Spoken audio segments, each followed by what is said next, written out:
সিলেটকে বলা হয় দুটি পাতা একটি কুড়ির দেশ।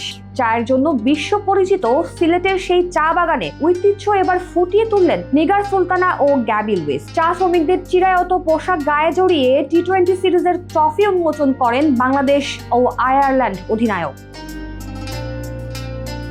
সিলেটের চা শিল্পের দীর্ঘ ঐতিহ্য তুলে ধরতেই বিসিবির এই বিশেষ উদ্যোগ। প্রায় ১৭৫ বছরের পুরনো চা বাগানের নবীন দুই কর্মী হিসেবেই যেন আবির্ভূত হলেন দুই দেশের অধিনায়ক। এর আগে ২০২২ সালে মেয়েদের এশিয়া কাপের ট্রফি উন্মোচন হয়েছিল চা বাগানে। ছেলেদের সিরিজেও এর আগে চা বাগানে ট্রফি উন্মোচনের আয়োজন দেখা গেছে। তবে প্রতিবারই নিজের দলের জার্সি গায়ে ছিলেন ক্রিকেটাররা।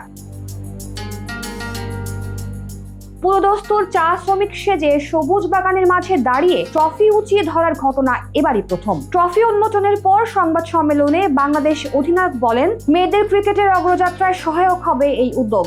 অবশ্যই এটা বিশেষ। এর আগে ছেলেদের ক্রিকেটে চা বাগানের ভেতরে করা হয়েছে ফটো সেশন। তবে বিশেষ পোশাক পরে ঐতিহ্যগতভাবে এমন কল্পনার বাইরে। খুবই ভালো উদ্যোগ। এটা হয়তো ভিন্নভাবে মেয়েদের ক্রিকেটকে আরো বেশি তুলে ধরবে। তবে সিলেটের ঐতিহ্যবাহী চা বাগানকে কেন্দ্র করে ক্রিকেটের এই অনন্য উদযাপন সারা দেশে আলোড়ন সৃষ্টি করেছে।